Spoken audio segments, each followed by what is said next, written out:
Es curioso que me ha llevado tiempo decidir sobre lo que quería hablaros en esta mañana.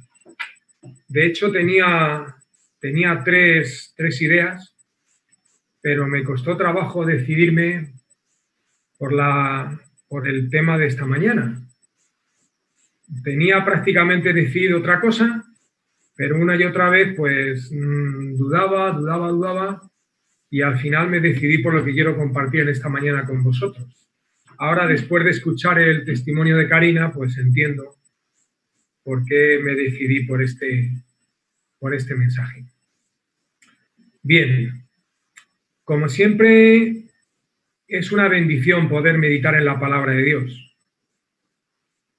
Es algo que a lo mejor, pues, algunas veces no le damos la importancia que tiene, porque, bueno, como lo hacemos a diario, pues podemos llegar a pensar que es la cosa más normal.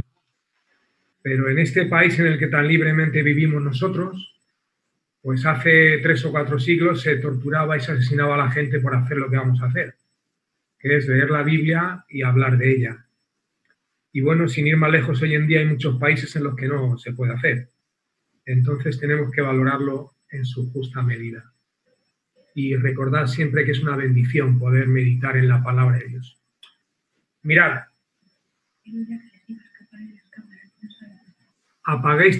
¿podéis apagar todas las cámaras, por favor? Mirad, os hablo de unos conocidos míos. Tengo un conocido creyente que con frecuencia suele repetir esta frase: esto es la voluntad de Dios, lo que él está diciendo en ese momento. Esto es la voluntad de Dios.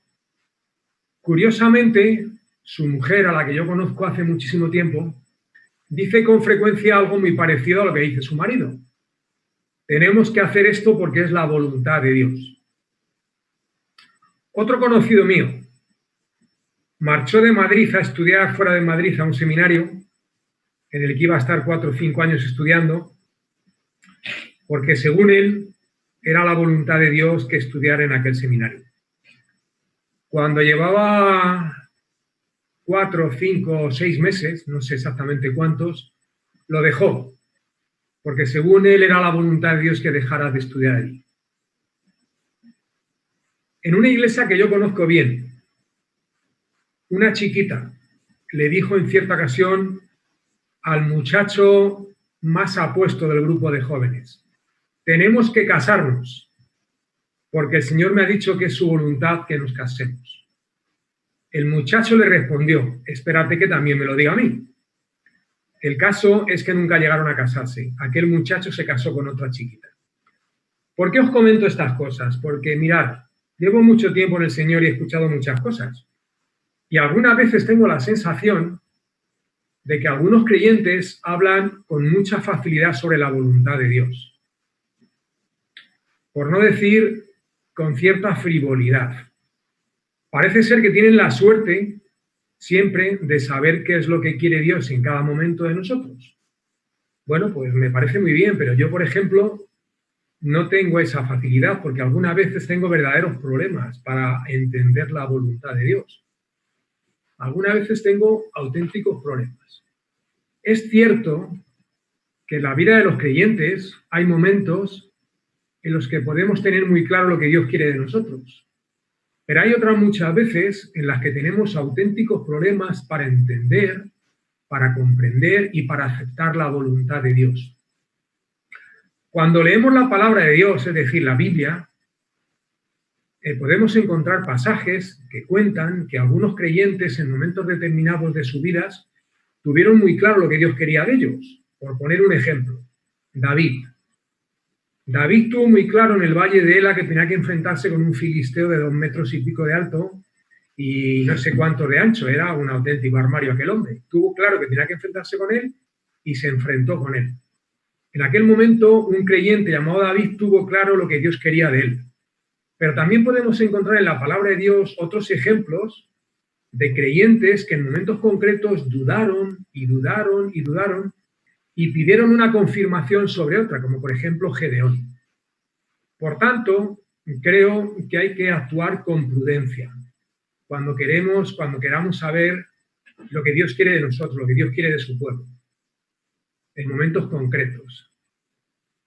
Y una cosa que creo que también es muy importante, hay que intentar no confundir la voluntad de Dios con nuestros deseos, con nuestros anhelos, con nuestros caprichos y con nuestros gustos.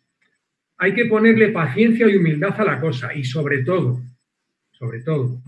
acercarnos a la palabra de Dios con la actitud correcta, que es una actitud de adoración y una actitud de humildad. Debemos de acercarnos a la palabra de Dios no buscando textos que confirmen lo que yo quiero o lo que yo pienso o lo que yo deseo, sino que el Señor nos hable de verdad. Y tenemos que hacerlo siempre con toda la humildad que podamos. Mirad, vamos a leer un texto en un libro que me gusta mucho de la Biblia, que es Proverbios, que creo que nos va a ayudar a entender algunas cosas sobre la voluntad de Dios. El texto está en el capítulo 2 de Proverbios. Es Proverbios 2, versículos del 1 al 6. Un texto sencillamente maravilloso. Proverbios capítulo 2, versículos del 1 al 6. Dice la palabra de Dios: Hijo mío, si recibieres mis palabras y mis mandamientos guardares dentro de ti, haciendo estar atento tu oído a la sabiduría, si inclinares tu corazón a la prudencia, si clamares a la inteligencia y a la prudencia dieres tu voz, si como a la plata la buscares y la escudriñares como a tesoros, entonces entenderás el temor de Jehová y hallarás el conocimiento de Dios, porque Jehová da la sabiduría y de su boca viene el conocimiento y la inteligencia. Qué bonito. Mirad, lo primero que tenemos que hacer cuando pensamos en la voluntad de Dios es reconocer, es identificar todo aquello que puedan ser obstáculos, impedimentos o barreras para que de verdad conozcamos y entendamos la voluntad de Dios. Por ejemplo, un obstáculo puede ser la obstinación. Es decir, podemos estar diciendo quiero entender y quiero comprender la voluntad de Dios y en realidad no quiero entender lo que el Señor quiere de mí. Y os cuento una historia real. Hace algunos años, un miembro de una iglesia le dijo a un inexperto pastor: quiero servir en la iglesia. Aquel pastor se puso muy contento, porque no hay mucha gente que quiera servir y menos aún que lo tengan tan claros como lo tenía este muchacho. El pastor se puso muy contento y le dijo a aquel hombre: busquemos un ministerio en el que tú te sientas bien. ¿Qué te parece este ministerio? La respuesta de aquel hombre: no. Busquemos otro ministerio. ¿Qué te parece este otro ministerio? La respuesta fue la misma. Un rotundo no. El pastor le ofreció servir en varios ministerios, pero la respuesta de él siempre fue la misma. No. Él quería servir en un ministerio concreto, en el que, por cierto, ya servía una persona a la que no se podía quitar para que se pusiese él. Él solo quería servir en aquel ministerio. La razón que dio es que ese es mi don. El pastor, con toda la paciencia del mundo, le dijo: mira, en cuanto a los dones, hay que ir con mucho cuidado, porque yo nunca pensé que terminaría pastoreando una iglesia, pero entendí que el Señor me llamaba a pastorear esta iglesia y entonces, después de darle algunas vueltas, comprendí que era la voluntad de Dios y acepté. Nunca, absolutamente nunca podemos decirle al Señor lo que tiene que hacer. Hemos de preguntarnos siempre, con humildad: Señor, ¿qué es lo que quieres de mí? Otro obstáculo puede ser permitir que nos dominen las emociones cuando queremos entender la voluntad de Dios. Las emociones no es que sean malas, pero dejarnos dominar siempre por ellas puede ser un problema. Por tanto, cuidado con las emociones. A un pastor de una iglesia hace algunos años le escuché que decía: lo más importante en los ministerios es que la gente se sienta a gusto en ellos. Y como nadie le llevaba la contraria, pues yo le tuve que decir: hermano, no estoy de acuerdo con eso, con todo el respeto que me mereces y te tengo. Es cierto que debemos sentirnos a gusto en los ministerios, pero no es lo más importante. Lo más importante es que nuestras iglesias reciban bendición a través de los ministerios que desempeñamos. Y le puse un ejemplo a este hermano. Tú te puedes sentir muy a gusto predicando, pero la gente se duerme. Entonces, a lo mejor no es tu don. Entonces, abre los oídos y ponte con humildad delante del Señor y que el Señor te muestre con claridad qué es lo que quiere de ti. Otro impedimento, otro obstáculo pueden ser los pecados, porque pueden hacer que no pensemos con claridad y que no seamos capaces de razonar correctamente. Y otro obstáculo puede ser, simple y llanamente, no hacer lo que ya sabemos que es la voluntad de Dios en otras cosas. Por ejemplo, Dios quiere que seamos testigos de Cristo. Pues algunos de nosotros, ni en los trabajos, ni en nuestras casas, ni en nuestra familia saben que somos creyentes. Entonces estamos desobedeciendo. Si desobedeces en cosas que deberías de tener claras, ¿cómo vas a entender la voluntad de Dios en otras cosas? El Señor quiere que ofrendemos y algunos no quieren hacerlo, no lo hacen. El Señor quiere que demos limosnas los creyentes. El Señor le dijo a los discípulos, cuando deis limosnas, no se planteó si las daban o no las daban. Dio por hecho que todos los discípulos daban limosnas. Algunas veces se escucha a algunos creyentes que dicen, es que no quiero dar limosnas porque luego me engañan. Bueno, si alguien te engaña, es problema de ellos, pero tú haz lo que el Señor dice que hagas. Sabemos que el Señor nos dice que tenemos que caminar cerca de Él y algunos no lo hacen. Sabemos que el Señor no quiere que hagamos nada inmoral y algunos hacen lo que les da la gana. Sabemos que Dios quiere que cuidemos nuestras vidas espirituales y algunos no las cuidan. Es más, las descuidan y las abandonan. Sabemos que tenemos que velar por la iglesia y algunos pues ni les va ni les viene. Y sabemos que tenemos que ser verdaderos siervos y algunos no quieren servir porque es un compromiso muy gordo. Entonces, si no entiendes, si no aceptas y si no obedeces la voz de Dios y la voluntad de Dios en cosas que deberías tener claras, ¿cómo vas a entender las cosas de Dios y su voluntad en cosas mucho más difíciles y complicadas? Mirad, un consejo que doy a todos, hermanos y hermanas. Obedecer a Dios en aquello que entendéis, en aquellas cosas pequeñas, y el Señor os revelará cosas maravillosas que a muchos les gustaría entender y no entienden. Todo creyente debe intentar y desear andar en la voluntad de Dios, porque la experiencia humana nos muestra que todos los caminos, o mejor dicho, casi todos los caminos del hombre son caminos de perdición. La experiencia humana nos muestra vidas enredadas, matrimonios confundidos y personas infelices. Yo podía hablar aquí durante mucho tiempo de matrimonios conocidos míos, de cuando yo no era creyente, que andaba con ellos y su vida son auténticos dramas. Está todo manga por hombro y da pena ver estas cosas. Eso es lo que nos enseña la experiencia humana. Mientras que la Biblia nos demuestra y nos muestra y nos enseña aquello que es bueno, agradable y perfecto, la voluntad del Señor nuestro Dios. Aquello que se puede llegar a conocer, aquello que es la voluntad directiva de Dios. El Salmo 32:8 dice, te enseñaré el camino que debes andar y sobre ti fijaré mis ojos. Una preciosa promesa. Seguramente todos y cada uno de nosotros recordamos a un montón de conocidos nuestros que no tienen al Señor y que están viviendo auténticos dramas. El mayor de todos los dramas es no tener a Cristo y, por tanto, no andar en la voluntad de Dios. Mirad, el texto que hemos leído nos puede ayudar a descubrir la voluntad de Dios. Es un texto que hay que dividirlo en dos partes. Versículos 1, 2, 3 y 4 nos dan 6 pasos que tenemos que seguir. Y el versículo 5 y el versículo 6 son una promesa preciosa. Vamos a ir uno por uno con los pasos que digo que hay que seguir. Mirad, primer paso, si quieres entender la voluntad de Dios, dar prioridad a la palabra de Dios. Dice el versículo 1, hijo mío, si recibieres mis palabras. La palabra de Dios es lo primero y más importante para entender la voluntad de Dios. Hemos de estudiar la Biblia, hemos de leerla, hemos de pensar en lo que leemos y hemos de meditar largo y tendido en lo que dicen los textos bíblicos. Cuando nos ponemos ante un texto de la Biblia hay que observarlo, hay que interpretarlo y hay que aplicarlo. Es decir, ¿qué dice el texto? ¿Qué significa lo que dice el texto? ¿Y qué tiene que ver conmigo todo lo que dice el texto? Y también es importante la actitud, lo dije antes y ya lo repito, con la que nos ponemos ante la palabra de Dios, que ha de ser siempre una actitud de humildad. Dice Santiago capítulo 1, recibid con mansedumbre la palabra implantada, es decir, la palabra que se ha predicado.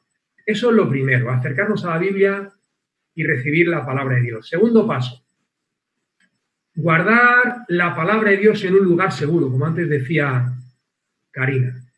Versículo 1b, es decir, la segunda parte del versículo 1. Dice el texto, y mis mandamientos guardares dentro de ti. Qué bonito. La palabra de Dios debe formar parte importante de mi vida.